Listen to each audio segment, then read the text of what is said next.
I didn't think there was more to leak about the Apple Watch Series 7, but Bloomberg's got some reports and 9to5Mac has got some renders, so I hope you're excited to get a new watch this year, because it sounds like this should be a fairly noticeable upgrade, at first at least. Let's begin.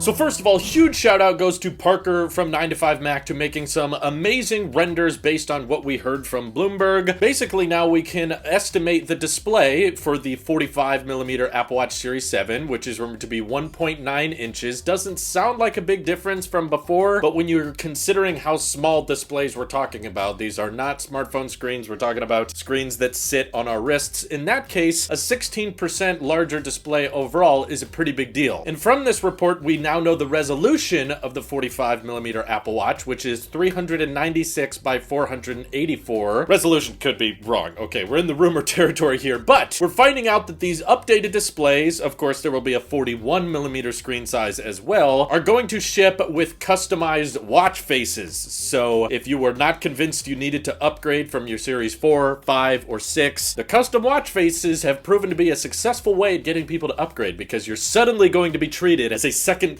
citizen if you have an older Apple Watch. And man, if you guys have a Series 3 or older, Apple's probably gonna send out an update that just makes your watch freaking explode on you. But these watch faces, which again will probably not even be available on the Series 6 through 4 or even the SE, are supposed to include Modular Max, Atlas, and Continuum. Modular Max should allow you to have two full-size complications on a single watch face, which hasn't been done in the past. Could Apple add Modular Max to the older watches? Probably, but then you wouldn't be wanting to buy the Series 7, now would you? So these watch faces, which were conceptualized by Parker as well, give us a good indicator of how much text and how much data will be able to be displayed at a single time thanks to these larger overall displays. I'm sure they're probably planning a few more custom watch faces that we don't know about yet, but overall I am starting to think that the Apple Watch Series 7 is going to be a fairly substantial upgrade, even if there's not very many functional changes at all, okay? I'm sure the S7 chip is going to be slightly faster when you do your watchOS updates, and maybe the charge time is a little bit better. But I know there's a lot of people out there thinking that if functionally, or if there's no new health sensors, there's nothing really practical to be added to the Series 7, why even upgrade? Well, I'd say the display being a pretty massive part of the watch that we have to use every single time we use it, and the fact that we'll be able to display more text at once now. The footprint of these watches could potentially be a tad larger as well, so this might be the year a lot of people feel more comfortable going with the 41mm instead of 45, if you're the type of monster to have both kinds of watch bands. But simply because we use the display on our Apple Watch pretty regularly and we use the complications on watch faces, even if there's no new health sensors, I still think this is going to be a pretty massive upgrade, especially considering in the future, all we have really to look forward to is some other new health sensor that probably makes a big difference for diabetics with glucose monitoring, or people with blood problems being able to check blood pressure on the go. There's a few people that will benefit from that, but the average consumers of the world, I don't think are going to notice those changes as much as a design upgrade, which we haven't seen a display improvement like this before since 2018, the last big, Apple Watch refresh. And many would say every upgrade after that has pretty much just been incremental in more S years and that type of thing. My only hope here is that the Series 7 does not come with a price hike, because the Series 4 technically did, but it was incorporating the ECG as well. Maybe there's some other crazy new health sensor we don't know about. The always-on display with the Series 5, that came out of left field. There were almost no leaks or rumors about that one. Plus the ECG, there was not very many people talking about that when Apple introduced it. So maybe there's some type of health features we don't know that the Series 7 is rocking, and hopefully there's some battery life improvements as well. But for me, the display is something we're not going to see changed very regularly with Apple Watches. And couple that with the updated chassis being more squared off and that type of thing, I do think that this will be looked back on as a fairly substantial upgrade compared to upgrades we should expect with the Series 8 and 9, which I think are going to feel very incremental. And yes, there was a rumor floating around that the new 41 and 45mm watch bands would not be cross-compatible and everyone was going to have to buy all new watch bands. But that rumor was basically just floating around because apparently Apple is not shipping as many watch bands as they used to. Maybe some person at some point said that the old watch bands won't work with the new watch, but I don't think that we should expect that, frankly, just because we've gone through this exact same situation before. Actually, more noticeably, the change from 38 millimeters to 40 millimeters, that was a bigger deal, or the change from 42 to 44, and those watch bands were cross-compatible. Similar to the solo loop and that kind of thing, the size might not fit exactly right, and the connector might not be as perfectly flush as it is on the newer watches, but I still think they will technically work. You'll still be able to wear the watch and use it, and probably the reason Apple Watch bands are slowing down is because if these new watch band connectors are coming forward, they probably want new watch band packaging and new couplings for the updated watch bands to say, you know, 40/41 millimeter compatible and 44/45 millimeter compatible. And all the old packaging and all the old boxes are going to be somewhat dated because they don't have 41 and 45 written on them. So I understand essentially why Apple is slowing down on the watch band shipments right now in preparation for the Series 7 launch. I don't think just because they're not receiving any new watch bands that means that the new ones won't be compatible. But I've been wrong before. I've made videos that have aged like fine milk, so I always think it's a good idea to prepare for the worst. And for that reason, yes, I do think someday there will be a time where Apple decides old watch bands don't work with the new watch, but I personally just don't think it's going to be this year. I think that they will do that at some point when the redesign is more drastic. We're just not there yet. But if there's other interesting features that you guys would love to see brought to the Series 7, of course, feel free to let me know. Feel free to check out the full article by 9to5Mac, who made some amazing concept art of watch faces and the updated display. I think personally that these renders are fairly spot on. This is your Apple Sheep here. We'll see you guys in the next one.